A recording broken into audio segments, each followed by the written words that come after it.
What happens when a prestigious institution slams its doors on a brilliant young black student, telling him he doesn't fit their elite standards? Marcus Johnson stood outside Westfield Academy's gates with perfect grades and shattered dreams, rejected not for his abilities but for his background. 10 years later, the same school desperately wants something from him, but they don't recognize the name of the student they once turned away. The tables have turned in ways no one could have imagined. Will Marcus seek revenge or something far more powerful? Dear friend, if you are watching my story for the first time, I humbly request you write the location from where you are watching right now, subscribe this channel and press the bell icon now not to miss the notifications of my daily published news stories. Thank you, and let's dive into the full story. Marcus Johnson stood outside the imposing gates of Westfield Academy, his acceptance letter clutched tightly in his trembling hands. The prestigious private school's sandstone buildings rose behind wrought iron fences like a fortress of privilege, their windows gleaming in the morning sunlight. For a 17-year-old boy from Southside Chicago, this scholarship opportunity represented everything he'd worked for, a chance to break the cycle, to prove himself on the same playing field as those born into advantage, to make his family proud. His mother had ironed his only dress shirt 3 times that morning, her eyes glistening with unspoken pride as she stood in their small kitchen, the sound of the iron hissing against the fabric filling the quiet room. "Remember who you are," she'd whispered as she straightened his tie, her hands gentle but firm. "No matter what they say in there." Her words carried the weight of generations who had faced closed doors and upturned noses, who had been told in countless ways that spaces like Westfield weren't meant for them. Marcus took a deep breath, inhaling the crisp autumn air. He straightened the second-hand blazer his cousin had loaned him, a size too big, but the best they could manage, and pushed through the gates with determination burning in his chest. He was 3 hours early for his meeting with the scholarship committee, but punctuality had been drilled into him by his grandfather: "If you're not early, you're late." The old man's voice echoed in his mind, along with the memory of late nights at their kitchen table, his grandfather helping him with math homework despite being bone-tired from his janitorial shift. The campus was alive with activity as students moved between classes. Marcus couldn't help but notice how different they looked from him, their casual confidence, their expensive backpacks, the way they moved through the space as if they owned it. Because in a way, they did. This was their world. He was just hoping for a chance to enter it.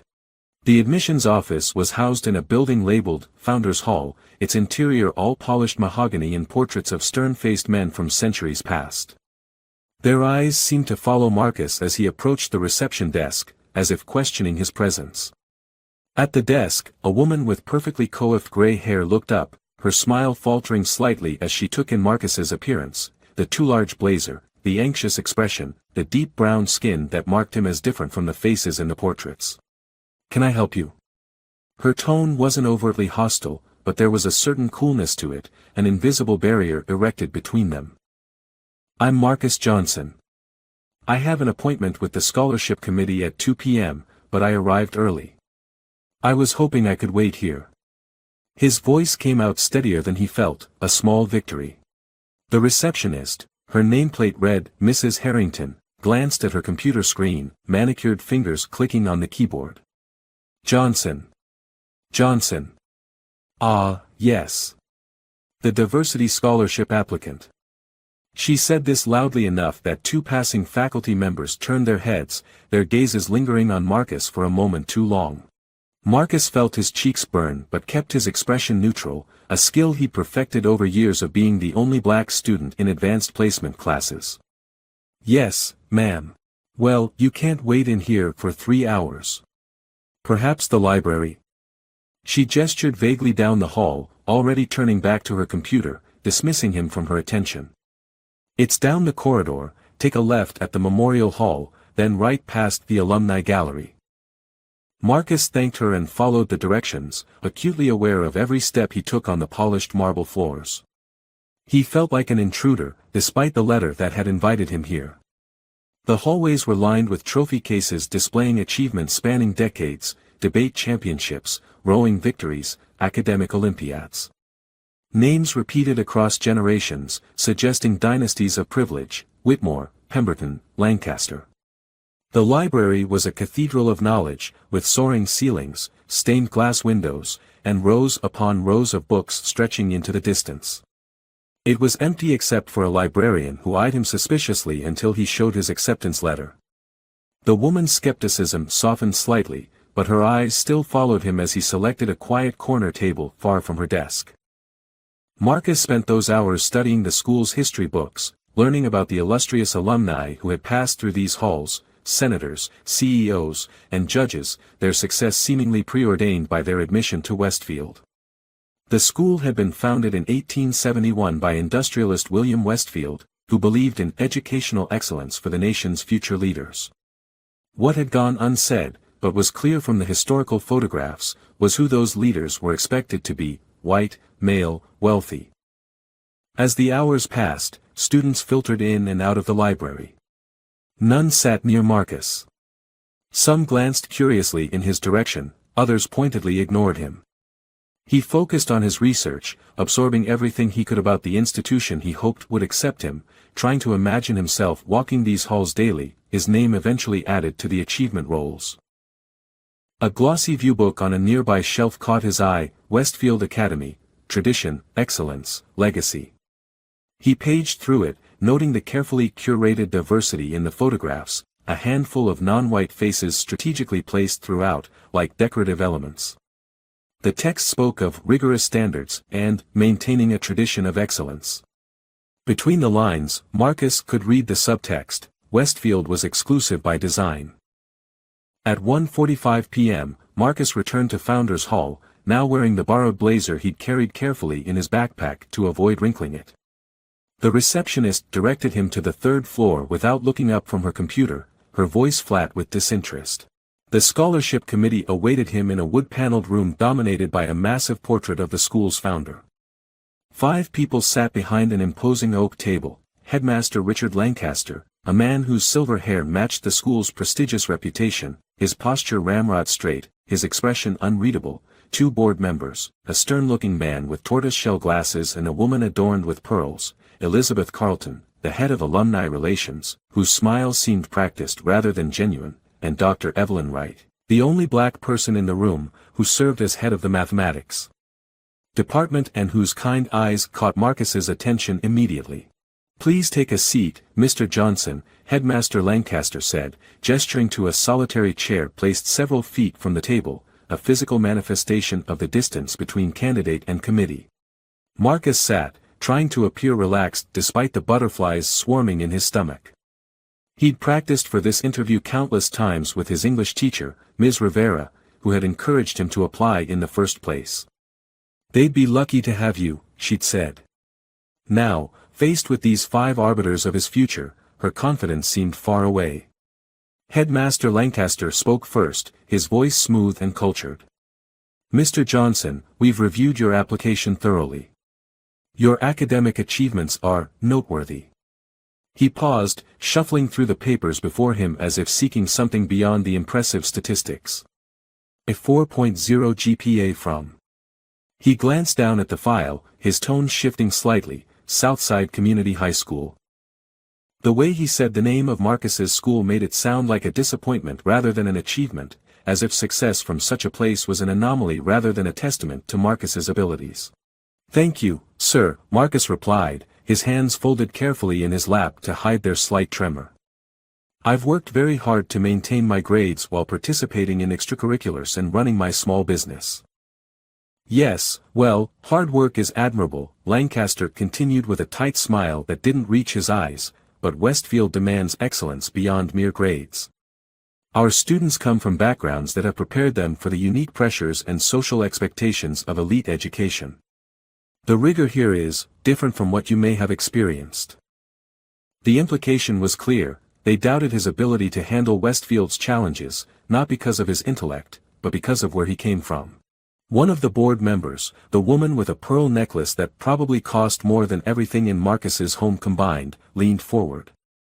Her blonde hair was expertly styled, her makeup flawless. "Your essay mentioned an interest in business and entrepreneurship." Her tone suggested polite curiosity, but her eyes were assessing. Marcus nodded eagerly, grateful for the chance to share what he was passionate about. Yes, ma'am. I've been running a small computer repair service in my neighborhood since I was 14. Last year, I expanded to web design for local businesses. I currently have 12 clients and have saved over $3,000 toward college expenses. How industrious, she replied, in a tone that suggested she found it quaint rather than impressive. Her perfectly manicured nails tapped lightly on the table. But Westfield's business program feeds directly into Ivy League institutions. Our students typically come from families with connections to Fortune 500 companies. They understand the landscape of corporate America from dinner table conversations. They summer at companies where their parents sit on boards. The man with tortoise-shell glasses nodded in agreement. Networking is a crucial aspect of the Westfield experience. Our alumni provide invaluable connections for our graduates. Marcus felt a knot forming in his stomach. He'd expected questions about his academic qualifications, not his social pedigree. He'd prepared to discuss his perfect SAT scores, his advanced placement courses, his role as captain of the debate team. Instead, they seemed more concerned with his absence of country club memberships. I understand the landscape of hard work and determination, he said, trying to keep his voice steady. I believe those qualities transcend background. And I've developed strong relationships with local business owners who've mentored me. Different networks, perhaps, but valuable nonetheless. The head of alumni relations, Elizabeth Carlton, offered what seemed like a sympathetic smile, but her words contradicted her expression. Westfield isn't just about academics, Mr. Johnson. It's about culture, tradition, shared experiences. Our students attend the same summer camps, vacation in similar destinations, participate in the same social organizations. These commonalities create bonds that last lifetimes. In other words, Marcus thought, I'm not one of you. I don't belong in your exclusive club. The man with tortoise-shell glasses cleared his throat. The scholarship you're applying for is quite substantial, Mr. Johnson. It represents an investment by our donors who expect returns, graduates who will enhance Westfield's reputation and network. We must be judicious in our selection. Dr. Wright, who had been silent until now, interjected, her calm voice cutting through the tension. His SAT scores are in the top percentile nationally. His recommendations speak of exceptional intellectual curiosity and leadership potential. These are precisely the qualities Westfield claims to value. Lancaster gave her a tight smile. Yes, the academic qualifications aren't in question, Evelyn. It's about fit. The dreaded word, fit.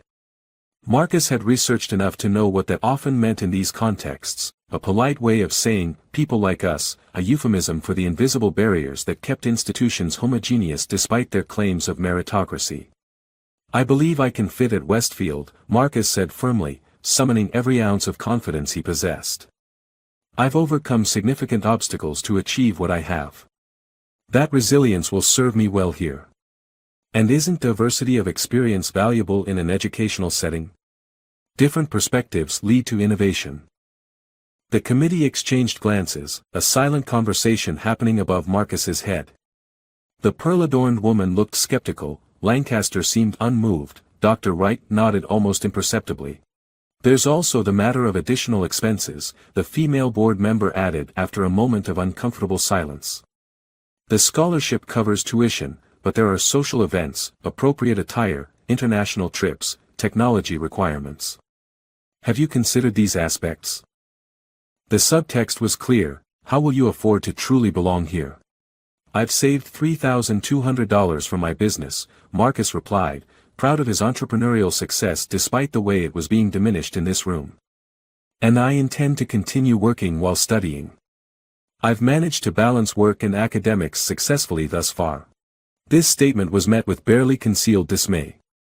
Elizabeth Carlton's eyebrows rose slightly, the man with tortoise-shell glasses frowned. Working while attending Westfield is uncommon, Lancaster said, as if Marcus had suggested something scandalous. Our curriculum demands full commitment. Students typically engage in prestigious internships or research positions, not commercial endeavors. The interview continued for another 20 minutes, but Marcus could feel his chance slipping away with each question. They weren't asking about his potential, they were highlighting his differences. When he spoke of his community service, tutoring younger students from his neighborhood, they asked about leadership roles in established organizations. When he mentioned his debate team victories, they inquired whether he'd participated in national competitions at prestigious universities. Each question seemed designed to emphasize what he lacked rather than what he offered. As the interview concluded, Marcus maintained his composure, thanking the committee for their time. As he walked toward the door, he caught Dr. Wright's eye. She gave him the slightest nod, of approval or sympathy, he couldn't tell. As he was leaving Founders Hall, Dr. Wright caught up with him in the hallway. Her voice was low, her eyes darting around to ensure they weren't overheard. "You're everything this place needs, Marcus," she said quietly. "But change comes slowly to institutions like Westfield. Don't let whatever happens here define you." Marcus nodded, grateful for her kindness but already sensing what the outcome would be. "Thank you for speaking up in there, Dr. Wright." "I only stated facts," she replied. "Your qualifications speak for themselves. Unfortunately, not everyone listens." 3 days later, the rejection letter arrived in a thick envelope bearing Westfield's embossed crest. The language was polite, even complimentary: exceptional candidate, impressive achievements, unfortunately unable to offer, limited spots available. Marcus read it once, twice, then folded it carefully and placed it in a box where he kept important papers, report cards, certificates, newspaper clippings of his debate victories. He allowed himself exactly 10 minutes to feel the disappointment, to acknowledge the sting of rejection, then opened his laptop and began researching other scholarships. The dream of Westfield might be dead, but his determination wasn't. His mother found him there 3 hours later, surrounded by application forms. Her eyes were sad, she'd known what the thick envelope meant the moment it arrived, but her voice was steady. "Baby, I'm so sorry," she said, placing a hand on his shoulder. Marcus looked up, his eyes clear and determined. "Don't be. This isn't the end. It's just a redirection." Marcus's redirection led him to State University, where he received a full academic scholarship. The campus lacked Westfield's manicured lawns and ivy-covered buildings, but it offered something more valuable: opportunity without pretense. During freshman orientation, Marcus met Jamal Washington, a computer science major from Detroit, and Aisha Patel, a finance student whose parents had immigrated from India. Unlike at Westfield, where he'd felt his differences highlighted at every turn, here diversity wasn't something to be overcome, it was simply part of the landscape. "You got rejected by Westfield?" Jamal said when Marcus mentioned it during a late-night study session. "Man, their loss. Those elite schools are all about who your daddy knows anyway." Aisha nodded in agreement. "My cousin graduated from somewhere like that. Said half the students were just marking time until they could take over the family business." Marcus appreciated their perspective but kept his focus forward. "Maybe, but I'm going to build something they can't ignore." His first year, Marcus maintained a perfect GPA while continuing his web design business remotely. He joined the Entrepreneurship Club and the Black Student Union, finding community and mentorship in both. During summer break, while many of his peers took internships, Marcus expanded his business, hiring 2 high school students from his old neighborhood as apprentices. Sophomore year brought the turning point. In his advanced algorithms class, Marcus identified a significant inefficiency in how small businesses tracked and predicted inventory needs. The solution came to him during a 3 a.m. coding session: an algorithm that could analyze sales patterns, seasonal variations, and market trends to optimize supply chains for businesses without enterprise-level resources. His professor, Dr. Chen, recognized the potential immediately. "This could democratize capabilities that only big companies currently have," she said, reviewing his code. "Have you considered commercializing this?" With Dr. Chen's encouragement, Marcus applied to the university's business incubator program. His application stood out for its combination of technical innovation and market awareness. By the end of his sophomore year, he had a working prototype and a business plan for what he called EquiChain Solutions. Junior year became a balancing act between academics and entrepreneurship. Marcus secured his first major client, a regional grocery chain struggling to compete with national retailers. Within 6 months of implementing his system, they reported a 27% reduction in waste and a 15% increase in profit margins. Word spread. By the start of his senior year, Marcus had 10 corporate clients and had hired 5 full-time employees, including Jamal, who'd proven to be not just a friend but a brilliant developer. 2 months before graduation, a tech industry blog featured EquiChain in an article about disruptive supply chain technologies. Within days, Marcus began receiving calls from venture capitalists. By the time he walked across the stage to receive his dual degrees in computer science and business administration, he had secured $5 million in series of funding. The next 2 years passed in a blur of growth. EquiChain expanded from supply chain optimization to comprehensive business intelligence for mid-sized companies. Marcus's team grew to 30 employees, with offices in Chicago and Atlanta. The company's valuation hit $50 million. Then came the acquisition offer from TechFusion, a Silicon Valley giant looking to strengthen its small business services division. Their initial offer, $25 million, was rejected by Marcus, who understood his company's true value. After 2 months of negotiations, they settled on $30 million, with Marcus retained as a consultant for 2 years. At 26, Marcus Johnson was a multimillionaire. He bought his mother a house in a peaceful suburb, set up college funds for his cousin's children, and established a scholarship for students from his old high school. But the wealth didn't change his fundamental drive, it simply provided more resources to pursue his vision. Rather than retiring early or launching another tech startup, Marcus used his capital to start a venture fund focused on underrepresented entrepreneurs. Equality Capital would provide not just funding but mentorship, network access, and strategic guidance to businesses founded by minorities and women, the very resources that traditional venture capital often reserved for those who already had connections. The talent is everywhere, Marcus explained in interviews. The opportunity is not. We're changing that equation. By 30, Marcus's net worth had climbed to over $200 million as his early investments paid off. But more importantly, his fund had helped launch 63 successful businesses owned by minorities and women, creating over 2,000 jobs in underserved communities. His investment philosophy, backing entrepreneurs who understood markets overlooked by mainstream businesses, proved not just socially valuable but financially sound. Forbes featured him in their 30 Under 30 issue, calling him the conscience of venture capital. The Wall Street Journal profiled his unconventional investment strategy in a feature titled The Johnson Method, Finding Value Where Others Don't Look. Financial networks sought his expertise on democratizing access to capital. Throughout this ascent, Marcus occasionally thought about Westfield Academy and the rejection that had once seemed so devastating. He'd kept track of some of his peers who had attended elite schools, via LinkedIn and industry events, and found that privilege didn't automatically translate to innovation. Some were successful in conventional ways, taking predetermined paths through prestigious institutions to land at established firms. But few had created anything truly new. Then came the email from Westfield Academy. Dear Mr. Johnson, Westfield Academy is celebrating its 150th anniversary this year.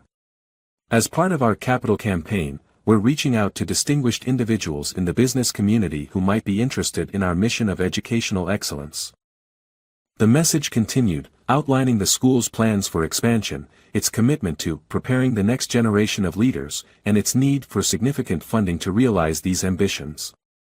It was signed by Elizabeth Carlton, now promoted to Director of Development, who gave no indication she recognized Marcus's name from a decade ago. Marcus almost deleted it. The rejection had long ceased to sting, he had moved beyond needing validation from institutions like Westfield. But curiosity got the better of him. He scrolled down to find that Headmaster Lancaster was still at the helm, and the school was seeking $50 million to build a new innovation center, facility that would, according to the email, maintain Westfield's competitive edge in an evolving educational landscape. An idea began to form, not of revenge, but of transformation. What if he could use Westfield's desire for his money to create real change in an institution that had systemically excluded students like him? What if rejection could be turned into revolution? He replied politely, expressing interest in learning more about the campaign and noting his particular concern for educational access. Within hours, he received a phone call from Elizabeth Carleton herself, who seemed thrilled at his response, though she gave no indication she recognized his name from a decade ago. "Mr. Johnson, we're so honored by your interest," she gushed over the phone.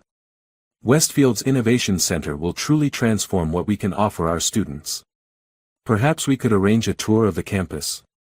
Headmaster Lancaster would be delighted to meet you personally." "I'm familiar with Westfield," Marcus replied, keeping his tone neutral. "But yes, I'd be interested in discussing this further. Particularly your scholarship programs." A meeting was arranged for the following month. In the meantime, Marcus did his research. Westfield's student body remained overwhelmingly white and wealthy, with minimal increases in diversity over the past decade. Their endowment had grown substantially, yet their scholarship offerings hadn't kept pace. Dr. Wright was still there, now tenured but still one of only 3 black faculty members. Marcus prepared meticulously for the meeting, not with the nervous energy of a 17-year-old hoping for acceptance, but with the strategic focus of a businessman planning to negotiate terms. This time, he would be the one setting the conditions. When Marcus pulled up to Westfield Academy in his Tesla, the campus looked exactly as he remembered, imposing, privileged, unchanging. The gates that had once seemed so intimidating now appeared merely decorative. He was no longer the nervous teenager in a borrowed blazer, but a successful entrepreneur in a tailored suit that fit perfectly across his shoulders. Students crossed the quad, carrying the same expensive backpacks, moving with the same casual entitlement he'd noticed a decade ago. A few glanced curiously at him. A black man in a high-end suit was still apparently an unusual sight at Westfield. The receptionist in Founders Hall, not Mrs. Harrington, but someone younger with the same practiced smile, greeted him effusively. "Mr. Johnson, we're so honored to have you visit Westfield today. Headmaster Lancaster and the board are eagerly awaiting your arrival in the conference room." Marcus was escorted up familiar stairs to a room where a small group sat around a gleaming table. Headmaster Lancaster rose immediately, hand extended. He looked older, his silver hair now almost white, but his posture remained rigid, his manner still commanding. "Mr. Johnson, what a pleasure to welcome you to Westfield. Your business achievements have been quite remarkable." There was no flicker of recognition in Lancaster's eyes. To him, Marcus was simply a potential donor now, not the rejected scholarship applicant from years ago. Elizabeth Carleton was there too, more senior but with the same carefully cultivated warmth that didn't quite reach her eyes. The board chair, a distinguished-looking man in his 60s, nodded respectfully. A younger man introduced as the head of the technology department seemed genuinely excited to meet the founder of EquiChain. The presentation was slick, architectural renderings of the proposed Innovation Center, statistics about Westfield's academic excellence, testimonials from successful alumni. The focus was on Westfield's tradition of excellence and how the new center would preserve their competitive edge. "We envision a space where Westfield students can develop the entrepreneurial skills needed in today's economy," Lancaster explained, gesturing to a holographic display showing a glass and steel building. "With state-of-the-art technology labs, collaboration spaces, and mentorship from industry leaders like yourself." Throughout it all, Marcus listened attentively, asking occasional questions about the school's mission and student body. "And how diverse is Westfield these days?" he asked casually, during a pause in the presentation.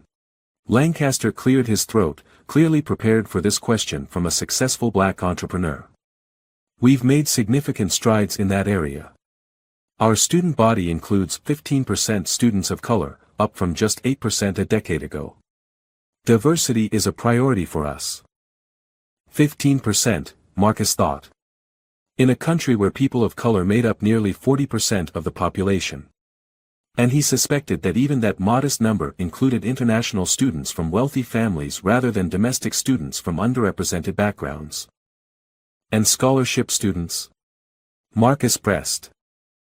About 7% receive significant financial aid, the head of development replied quickly. Though we'd like to increase that number with support from donors like yourself. 7%. In other words, 93% of Westfield students came from families that could afford over $60,000 a year in tuition and expenses. The school remained what it had always been, a bastion of privilege masquerading as a meritocracy. Marcus nodded thoughtfully. I see. And what percentage of your faculty reflects that diversity? The question created a momentary tension in the room. Lancaster's smile tightened, the board chair shifted uncomfortably. We have some diversity among our faculty, Lancaster replied carefully. Though finding qualified candidates who fit Westfield's unique culture can be challenging. That word again. Fit. I imagine so, Marcus said mildly, though his mind was racing with statistics he'd researched, how the percentage of PhDs awarded to people of color had steadily increased over the past decades, how numerous studies showed the positive impact of faculty diversity on student outcomes. The issue wasn't a lack of qualified candidates, it was Westfield's narrow definition of qualified. After the presentation, Lancaster led Marcus on a tour of the campus.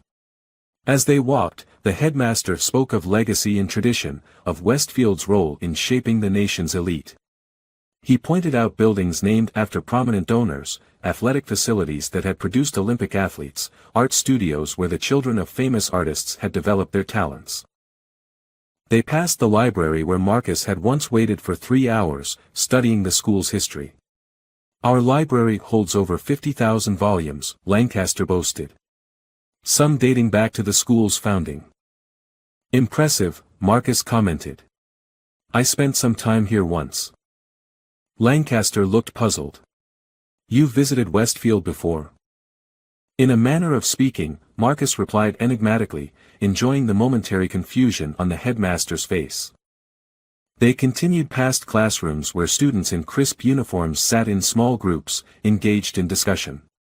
Marcus noticed that even now, the few students of color often sat together, apart from their white peers. Some patterns hadn't changed. The tour concluded back at Founders Hall, where the development team awaited eagerly. Elizabeth Carlton handed Marcus a glossy folder containing donation options, with the naming rights for the Innovation Center prominently featured at the $50 million level. We hope you'll consider becoming part of Westfield's legacy, she said warmly. The Johnson Innovation Center has a nice ring to it, don't you think? Marcus smiled, closing the folder. Before I make any decisions, I'd like to share a story with you all. The development team exchanged hopeful glances. Donors often like to talk about their personal journeys before committing to major gifts. They settled in, attentive expressions fixed on their faces. 10 years ago, a young man from Southside Chicago came to this very building, 3 hours early for his scholarship interview. He was wearing a borrowed blazer and carrying a perfect academic record. He sat in your library, reading about Westfield's illustrious history, believing that despite his background, his academic achievements would open the door to opportunity. Lancaster's expression shifted slightly, a crease forming between his eyebrows as uncertainty crept into his eyes. That young man was told, in this very building, that despite his perfect GPA and top SAT scores, he didn't fit at Westfield. That the unique pressures and social expectations of elite education weren't for people like him. The room had grown very still. Elizabeth Carlton's smile had frozen in place, the board chair was studying Marcus with new intensity. I was that young man, Headmaster Lancaster. I sat in this very building while your scholarship committee questioned not my abilities, but my background. Lancaster's face had drained of color, recognition finally dawning in his eyes. Mr. Johnson, we interview many candidates each year. I'm sure if there was any misunderstanding, there was no misunderstanding, Marcus interrupted calmly. There was a judgment. A judgment about who belongs in institutions like Westfield and who doesn't. A judgment based not on merit or potential, but on preconceptions about what a Westfield student should look like, should sound like, should come from. The development director looked horrified, seeing a potential major donation slipping away. Mr. Johnson, our admissions policies have evolved significantly since then. We're committed to diversity and inclusion now more than ever.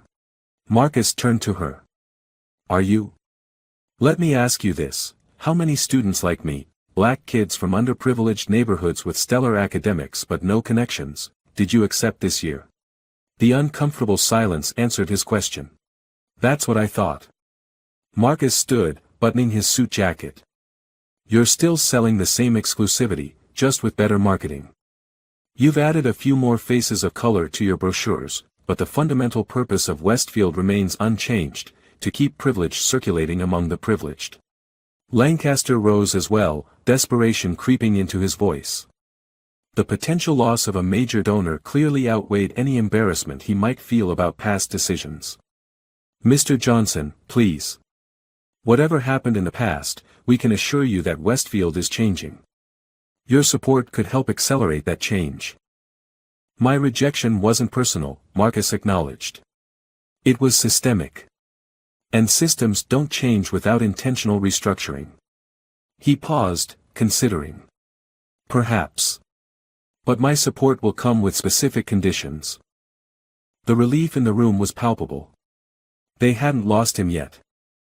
What sort of conditions? The board chair asked cautiously. Marcus smiled. Let's negotiate. The negotiations lasted 3 months.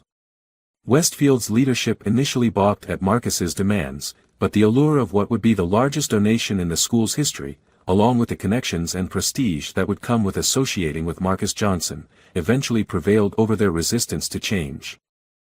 The agreement they reached was revolutionary by Westfield standards.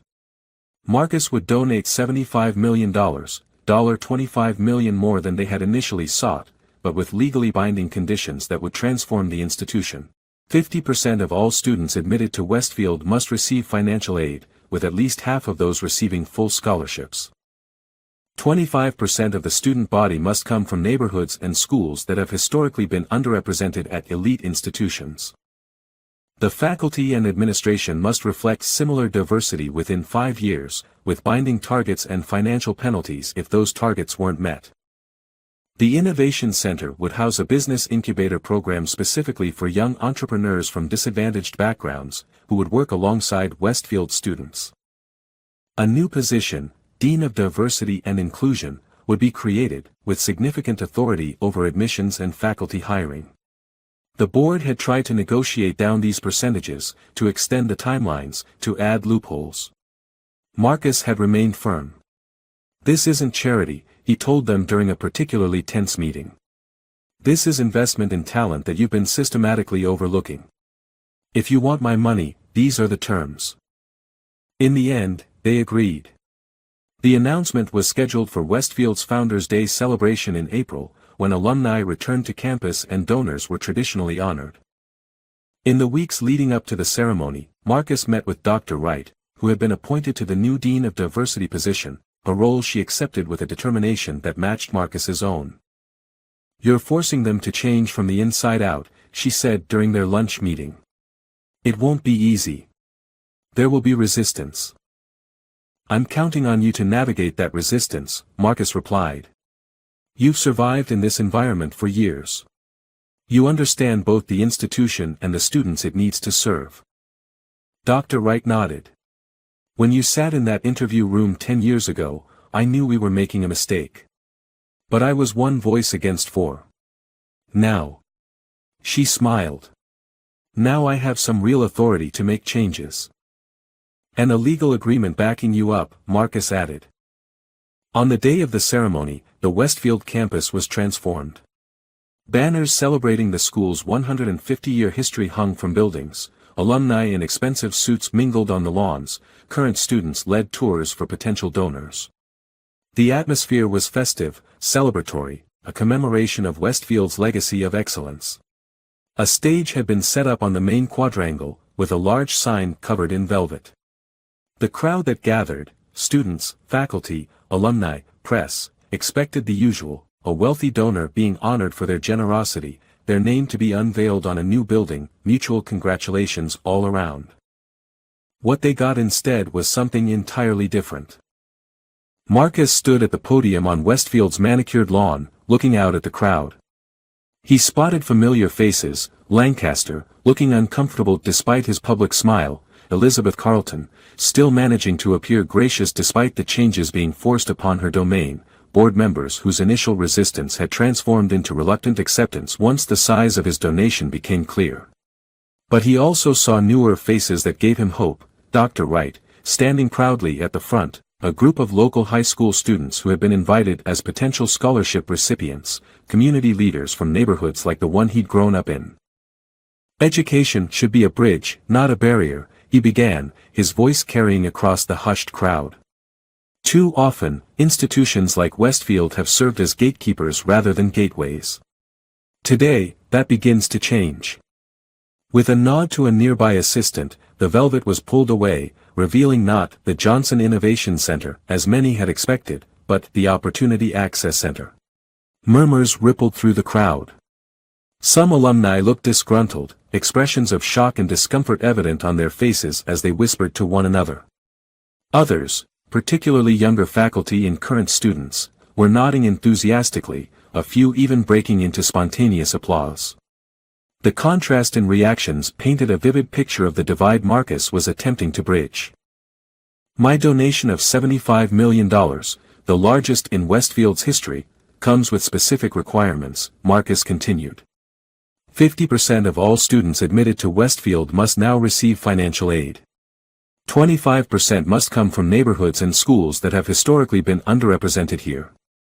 The faculty and administration must reflect similar diversity within 5 years. Dear friend, stories like Marcus's remind us that talent exists everywhere, but opportunity doesn't.